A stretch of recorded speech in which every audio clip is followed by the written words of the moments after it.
Hello friends, welcome back to my channel Maanji blogs. I really hope आप सब बहुत ही अच्छे हो। सो फाइनली इन इंडिया बहुत दिनों बाद आपको मैं अपने घर से वेलकम कर रही हूँ। और आप सब ने मेरे सिंगापुर के व्लॉग्स को बहुत पसंद किया, सब ने बहुत इन्जॉय किया, मैंने भी बहुत ज़्यादा इन्जॉय किया वहाँ पे। जिसने व्लॉग्स नहीं देखे हैं सिंगापुर के, अभी भी जाके देख सकते हो इस वीडियो को देखने के बाद। कुछ क्वेश्चंस मुझे सिंगापुर वाले व्लॉग्स में आए थे, तो वो लेट मी आंसर। तो बेसिकली इसमें था, तो मैं ये जो वीडियो है ना इसको शेयर डिवाइड कर रही हूँ, तो आपको जिस भी टॉपिक में इंटरेस्ट है you can go to that topic. वैसे पूरा देखोगे तो बहुत अच्छा लगेगा, बट अगर आपको स्पेसिफिक टॉपिक्स में इंटरेस्ट है तो सबसे पहले मैं वीज़ा प्रोसेस या फिर सिंगापुर में जाने से पहले क्या क्या आपको प्रिपरेशंस करनी है, क्या क्या चीज़ों का ध्यान रखना है इन केस आप सिंगापुर जाने का सोच रहे हो, वो I am going to share. Then I am going to share the most asked question कि सुभाष साथ में क्यों नहीं गए। फिर कॉस्ट, हमारी कॉस्ट कितनी आई थी, मतलब सिंगापुर, मतलब अभी कुछ दिन पहले ही न्यूज़ आई थी, पहले भी पता था, कुछ दिन पहले भी न्यूज़ आई थी कि Singapore is one of the most expensive place and we witnessed it. चलो will talk about the cost कि हमारा, मेरा और अनन्या का सिर्फ 2 लोगों का है, खर्चा कितना आया और मैंने वहाँ से क्या खरीदा। तो चलिए सबसे पहले मैं बताती हूँ। देखो मैंने सब कुछ ना यहाँ पे लिख रखा है ताकि आपको साथ पूरा शेयर कर सकूँ, मैं कुछ भूल ना जाऊँ। तो सिंगापुर जाने से पहले आपको कैसा वीज़ा वगैरह प्रोसेस, ये सब कुछ बता देती हूँ। तो सिंगापुर का सबसे पहले आपको टिकट्स और होटल्स बुक करने पड़ेंगे, बिकॉज ये सारे डिटेल्स आपको देने पड़ते हैं जब आप वीज़ा के लिए अप्लाई करते हो। पहले से आप अपने टिकट्स, और मोस्टली आई वुड सजेस्ट कि जो टिकट्स हैं वो आप रिफंडेबल वाले जो होते हैं वो कर लेना। तो बाई चांस वीज़ा अगर अप्रूवल नहीं होता है तो यू कैन आप उसको क्लेम कर सकते हो। और इस तरह के टिकट्स लेना जिसपे आपका ये कैंसिलेशन होता है अगर वीज़ा अप्रूव नहीं होता। तो हमने वो ले रखा था, हमने एक तो मेडिकल आपका इंश्योरेंस ले रखा था टिकट के साथ ही, विच इज़ वेरी इंपॉर्टेंट। बाहर जाके यू नेवर नो कब क्या जरूरत पड़ जाए, तो मेडिकल इंश्योरेंस बहुत ज़्यादा महंगा नहीं होता, आई थिंक 200-300 में ही आपका एड ऑन हो जाता है। प्लस आपका कैंसिलेशन रहता है अगर आपका वीज़ा रिजेक्ट होता है या फिर आपका फ्लाइट डिले होता है, तो इसके भी कैंसिलेशन चार्जेस कुछ आपके रहते हैं, एक्स्ट्रा आपको पे करना पड़ता है। ऐसे ही कुछ शायद 200-300, मुझे ना एक्जैक्टली याद नहीं है, 2-3 महीने पहले बुक किया था, मुझे जितना मोटा मोटा याद है वो मैं बता रही हूँ आपको। तो उस तरह के आप बुक कर लेते हो तो आपको लगता है कि एक्स्ट्रा पैसे लग रहे हैं, लेकिन वहीं आपके मन में ना एक तसल्ली होती है कि वीज़ा रिजेक्ट हो गया तो, फ्लाइट कैंसिल हो गया तो वैसा। और मोस्टली होटल्स जो होते हैं वो आपके ऐसे रहते हैं कि कैंसिलेशन वाले रहते हैं, तो उस टाइप से आप होटल्स देख लेना। तो पहले आपने टिकट और होटल बुक करना है, उसके बाद आपको अप्लाई करना है वीज़ा के लिए। आप खुद से वीज़ा अप्लाई नहीं कर सकते हो, थ्रू सर्टन एजेंसीज करना पड़ता है। हमने अकबर ट्रैवल्स करके है, उससे करवाया था, तो हमारे सारे डॉक्यूमेंट्स हमने मुंबई में भेजे थे, वहीं से उन्होंने सारा वीज़ा प्रोसेस कर लिया है। अभी वीज़ा सिंगापुर का जनरली आता है, बोलते हैं कि 2 to 5 डेज, लेकिन हमको 10 दिन लग गए थे। तो मेक श्योर कि आप पहले से अब कुछ करके रखो, क्योंकि डॉक्यूमेंटेशन जब आप भेजते हो इमीडिएटली वो फाइल नहीं होता, बिकॉज ये डॉक्यूमेंट चाहिए, कल वो डॉक्यूमेंट चाहिए, फिर ये एजेंसी आपको रिस्पॉन्ड करती है, फिर तो इसमें ना टाइम जाता है। तो आप 10 से 15 दिन मान के चलो कि लग जाएंगे, ऐसा ज़्यादा मान के चलो, ताकि एंड मोमेंट पे ये ना हुआ कि अरे ये वीज़ा नहीं आया, कल जाना है परसों जाना है, तो वो आप देख लेना। तो किसी एजेंसी के थ्रू ही, आपका स्पेसिफाइड एजेंसीज होती हैं, उसके थ्रू आप कर सकते हो। तो हमारे डॉक्यूमेंट्स मुंबई गए थे, मुंबई में फाइल हुए थे, वापस पासपोर्ट हमारा हमारे पास आ गया। उसके बाद एक व्हाट्सएप कॉल आता है, काफ़ी बार नॉर्मल कॉल भी आता है, काफ़ी बार वीडियो कॉल आता है, तो मुझे वीडियो कॉल आया था। तो make sure to take that call, मतलब वीज़ा एक बार जब आपका अप्लाई कर दें ये लोग, आपका डॉक्यूमेंट्स डाल दें एम्बेसी में, तो उसके बाद कोई भी फ़ोन कॉल मिस नहीं करना, ओके। और सबसे एक गंदी बात जो मैं कहूँ ना, इसमें वीज़ा का स्टैंप नहीं लगता है, आपको ई वीज़ा मिलता है। वो एक चीज़ रहेगी कि वीज़ा का जो स्टैंप है पासपोर्ट में वो नहीं लगा। तो चलो वीज़ा वगैरह हो गया। तो ये एक चीज़ मैं बताना भूल गई थी, तो माई ICA करके एक ऐप आता है, इसको डाउनलोड कर लेना और इसमें आपका इमिग्रेशन जो है वो कर लेना। तो जब आपका इमिग्रेशन की डिटेल्स यहाँ पे डाल देना, तो जब आप इमिग्रेशन करते हो एयरपोर्ट पे बहुत इजी हो जाता है, 2-3 मिनट लगते हैं बस इसको भरने में। और ये सिर्फ जो आपका ट्रैवलिंग डेट है उससे 3 दिन पहले ही करना, उससे पहले ये आपका एप्लीकेबल नहीं होता है। So remember to get this done. का एक बार सब कुछ जब हो गया, उसके बाद आप इंडिया से, हमने क्या प्रिपरेशन करी थी ई सिम ले लिया था मैंने क्लूक से, which was a good decision, but the SIM did not work वहाँ जाके। तो आई डोंट नो, मैंने उनके कस्टमर केयर से भी बात करा, कुछ फिगर आउट नहीं हुआ। तो मैंने वहाँ पे जाके एयरपोर्ट से बाद में जो आपका एक्चुअल सिम होता है आपका, वो वाला लिया था वहाँ पे। और वहाँ पे भी अपना अलग अलग जगह जाके पूछना, बिकॉज कहीं पे महंगा कहीं पे सस्ता होता है। तो जहाँ से मैंने फॉरेक्स चेंज करवाया था वहीं से मैंने अपना सिम कार्ड ले लिया था। तो वो मेरे को शायद $12 या $15 का पड़ा था, 5 दिन का, अच्छा खासा चल गया था, अच्छा नेटवर्क था। तो ई सिम आप करके जाना, लेकिन अच्छे सोर्स का अगर आपको पता है तो वो कर लेना, ठीक है। दूसरा, बहुत सारे टिकट्स होते हैं, जैसे हमारे यूनिवर्सल स्टूडियो का टिकट, हमारा ओशियनियरियम का डॉल्फिन शो का टिकट हम इंडिया से ही बुक करके गए थे। सो एक हमने किया था क्लूक से यूनिवर्सल स्टूडियो का, और दूसरा हमने करा था अगोड़ा से, बिकॉज क्लूक में सारे जो डॉल्फिन वाले शो थे वो सोल्ड आउट थे। तो इसीलिए मेक श्योर कि आप बुकिंग्स पहले से कर दो, क्योंकि कुछ कुछ चीज़ों के टिकट्स पहले से ही सोल्ड आउट रहते हैं। तो या ये सब चीज़ें आपने कर ली। बाकी करेंसीज आप एक्सचेंज फॉरेन या तो आप घर से करवा के जाओ, अगर आपको ज़्यादा करवाना है। मैंने सिर्फ मेरे पास USD पड़े हुए थे $100, तो मैंने सिर्फ उतना ही करवाया, क्योंकि बाकी सब कार्ड वगैरह से हो जाता था। मुझे सिर्फ ये चाहिए था कि जाते मेरे पास हाथ में कुछ कैश हो, कि बाई चांस मेरा कार्ड वर्क नहीं हुआ तो इमरजेंसी के लिए, तो वो आप थोड़ा सा कैश रख लेना। ये होगी प्रिपरेशंस की बात। अब हम सिंगापुर में पहुंच गए, तो सुभाष हमारे साथ क्यों नहीं पहुंचे? तो बेसिकली हमारा प्लान बहुत पहले बना था, 3 महीने पहले बना था, ठीक है, जाने का।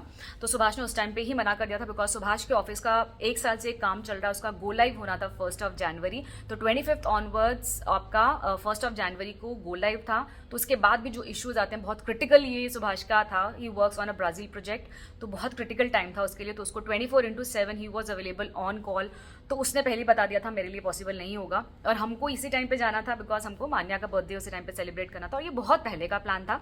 तो हमने कहा, सुभाष से हमारी वही हुई थी कि अगर इनकेस ऐसा कुछ होता है तो you can join us, because hotels की बुकिंग तो थी हमको हमारे पास। तो सुभाष को सिर्फ फ्लाइट की बुकिंग करनी थी। तो इवेंचुअली ऐसा हुआ कि उसका काम बहुत ज़्यादा था। अभी भी he had to travel to Delhi, अभी वो घर पे नहीं है। तो हम आए, उसके 1 दिन बाद ही सुभाष हैड टू ट्रैवल। तो वैसा था, वो रीज़न था सुभाष नहीं गए।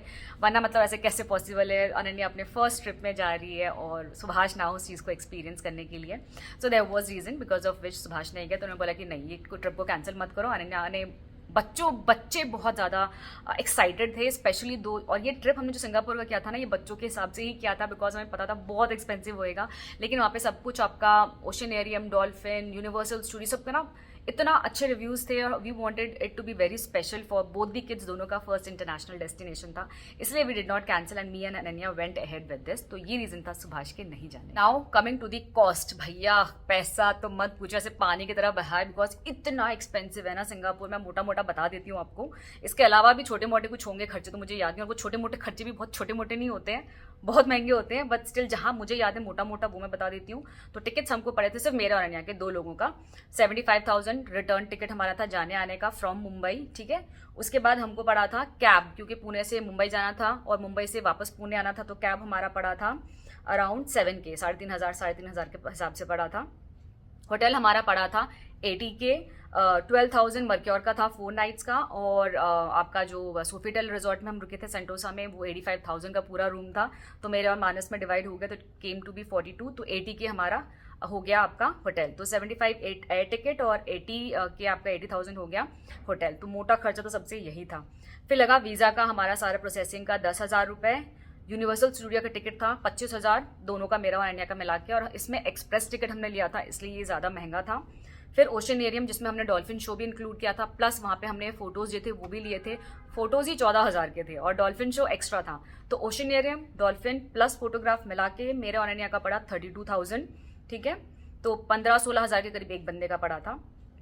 Cab is very expensive. Metro आप ले सकते हो, जहाँ जहाँ पैसे बचाना है आप वहाँ पे इन सब चीज़ों से पैसे बचा सकते हो। बट हमको छोटे बच्चों के साथ वहाँ पे वॉक इतना होता है ना कि बाय द एंड लगता है छोड़ो कैब ले लेते हैं। तो कैब का हमारा ऑलमोस्ट हर डे का 5K, ये भी मैं कम बोलूँ जहाँ तक मुझे याद है कि हर दिन का मैं सिर्फ 2 या 3 ही कैब पकड़ रही हूँ। तो 25,000 हमारे सिर्फ कैब के खर्चे थे। खाने का मोटा मोटा खर्चा बता रही हूँ मैं, ये भी 5-5K ही मैंने लगाया है, बहुत कम लगाया, बिकॉज एक बार भी बैठो ना कहीं पे तो ऐसा $100, $75 सिंगापुरी डॉलर बिल आ ही जाता है। तो भी मैंने 5,000 ऐसा लगाया पर डे, तो उस हिसाब से 25K ये था हमने जो खाना खाया। बाकी जो चुटपुट बच्चों को यहाँ भूख लगी वहाँ भूख लगी, दैट वाज वेरी डिफरेंट। फिर जो मैंने सिम कार्ड लिया था वो 1,500 का या फिर 14,000-1500 का ऐसा कुछ तो पड़ा था। तो ये था, तो मोटा मोटी मेरा और अनन्या का मिला के 2,80,000 इसके हिसाब से हुआ है, प्लस थोड़ा बहुत और हो गया होगा। तो yes, it was very expensive but worth the experience. First day Merlion वाला जो पार्ट है ना, वो बिल्डिंग मुझे वो उतना पसंद नहीं आया, बिकॉज मुझे ना ज़्यादा वो पसंद है, मतलब नेचर से रिलेटेड चीज़ें, पहाड़, पानी, बीच, वो बहुत पसंद है। लेकिन उसके बाद से यूनिवर्सल स्टूडियो, डॉल्फिन के साथ जो ओशियनियरियम था, प्लस जो सेंटोसा आइलैंड में हमने बीच पे टाइम स्पेंड किया, रिजॉर्ट पे टाइम स्पेंड किया, वो बहुत अच्छा था। तो बच्चों ने भी बहुत बहुत ज़्यादा इन्जॉय किया, तो पूरा पैसा हमारा वसूल था, ठीक है। तो ये हो गया। प्लस सिंगापुर में 2-3 चीज़ों का पक्का से ध्यान रखना, पानी की बॉटल पक्का कैरी करके लेके जाना। पानी खरीदने को बॉटल मिलते हैं लेकिन बहुत कम दिखते हैं। अपन कैसे टूरिस्ट प्लेस में जाते हो तो हर जगह पानी के बॉटल्स दिखते हैं, वहाँ पे बहुत कम है क्योंकि हर जगह पानी के सोर्सेज हैं। होटल में भी पानी के बॉटल्स नहीं मिलते, अलग से एक पतला वाला जैसे मेरे किचन का टैप है ना वैसे टैप रहता है, तो वहाँ से आप पानी की बॉटल भर सकते हो, तो वो आप पानी की बॉटल कैरी करना। कैब के लिए ग्रैब इज़ वेरी यूजफुल, खाना भी आप उसमें ऑर्डर कर सकते हो, आप कैब्स भी कर सकते हो, तो most of the time I was using grab. और जूते बहुत ज़रूरी है, कंफर्टेबल जूते पहनो भैया, इतना वॉक करना पड़ता है। मुझे तो कितनी आदत है वॉक करने की, फिर भी मतलब ऐसा by the end of the day पैरों के नीचे ना ऐसा कॉन्ट्रैक्शन रिलैक्सेशन चल रहा था पैरों का, तो इसीलिए make sure you wear comfortable shoes.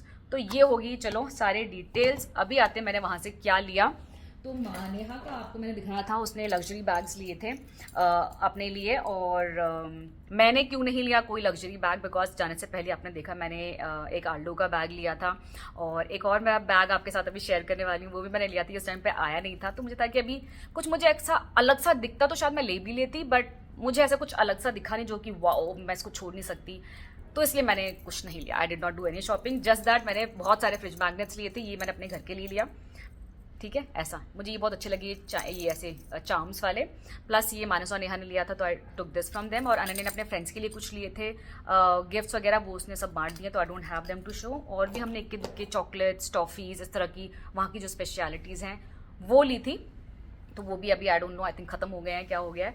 सो यही सब था। तो yes, this was all about Singapore trip. अभी जो मैं आपको बैग बता रही थी ना, वो देखो ये वाला बैग आ गया है। कुछ चीज़ें मैं आपके साथ शेयर कर रही हूँ अभी जो मुझे सिंगापुर में बहुत काम आए। पहले चलो ये बैग दिखा देती हूँ, मुझसे रहा नहीं जा रहा। ये बैग, ये देखो, इतना स्मार्ट बैग जिसको बोलते हैं ना, वो है ऐसा, ठीक है, मेराजियो का है। इस हिसाब से रुको मैं अपना पीछे का बैकग्राउंड वो करूँ, ओके, लाइक दिस, ठीक है। आपका अगर ऑफिस गोइंग काइंड ऑफ या फिर आप कॉलेज के लिए देख रहे हो ना, तो भी ये बैग बहुत अच्छा है। क्योंकि इसमें आपके फाइल्स वगैरह बहुत अच्छे से आ जाएंगे अगर आप कॉलेज गोवर हो, और ये ना ऐसा बहुत लंबा नहीं है, दिस इज लाइक दिस, तो ये आपके यहाँ पे अच्छे से सेट होता है। और अगर ऑफिस गोवर्स हो तो देखो उसमें आपका लैपटॉप सब कुछ आ जाएगा। तो मुझे ये बैग बहुत अच्छा लगा। इस तरह के बड़े बैग मैंने मंगाया था again given that I will be travelling, और ये बैग लगता भी बहुत स्मार्ट है। सो इसमें आपको स्पेस देखो कितना सारा स्पेस है, तो बहुत अच्छा बैग है इसमें। यहाँ पे एक आपको जिप मिल जाता है, यहाँ पे ये है, और यस यहाँ पे ये मुझे बहुत अच्छा लगा, इसका ये जो है ना एम्बोज्ड है ये पूरा मेटल में। तो ये बैग लिया, प्लस इसको आप यहाँ पे ऐसे करके लगा दो, तो ये आपका इधर उधर ऐसा, जैसे क्या होता है ना आप यहाँ पे लेते हो ना, तो ये शोल्डर यहाँ पे जो ये गिरता रहता है, एक आपका जो ये होता है, तो ये गिरेगा नहीं, ये आपका ऐसे रहता है। तो दिस इज़ द बैग। ये तो आपने देखा होगा मेरे ब्लॉग में, मुझे क्वेश्चंस भी आती है आपके फिंगर में लाल लाल क्या लगा है, तो ये था ये टिंट, मतलब वहाँ के वेदर में this tint state for the entire day. बस हल्का सा लगा लो, लिप और चीक टिंट है, मैंने दिखाया है ये आपके साथ पहली बार, बट सिंगापुर में this proved to be very good. अभी देखना मेरे फिंगर पे कैसे आएगा, अभी आपको समझ में आएगा कि मेरे फिंगर में कैसे आ रहा था। ये देखो ऐसे करा, ये देखो ये मेरे फिंगर पे था, और मैंने लिप्स पे भी लगाया था, इधर भी लगाया था, तो फिंगर मेरे लाल लाल इस वजह से देख रहे थे। तो ये बहुत लॉन्ग स्टे करता है, तो ऐसे वेदर में भी this worked pretty well.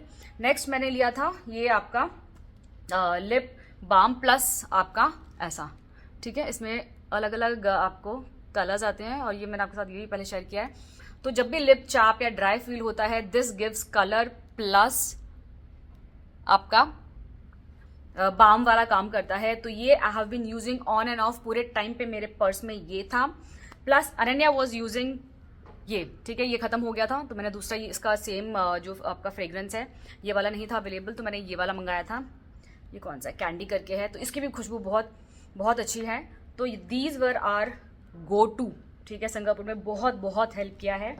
Next जो आपने शूज़ मैंने बोले बहुत कंफर्टेबल हैं, तो उसी शूज़ की वजह से मैंने उसके दो और उसी पैटर्न में मैंने कुछ और शूज़ देखे कि भाई they prove to be very good, तो आई बॉट दीज, ठीक है, ये वाला, क्योंकि इतने कंफर्टेबल है ना, आई गो फॉर वॉकिंग इवनिंग में, तो थोड़ा सा डिफरेंट पैटर्न में आई वांटेड, तो ये मैंने लिया है नेक्स्ट शूज़। और यस, ये क्रीम मेरा ख़त्म हो गया था, ये क्रीम बहुत अच्छा है, काफ़ी अच्छा है, पूरा ख़त्म हो गया है, तो ये मैंने एक नया ऑर्डर करा है, तो I thought I open it.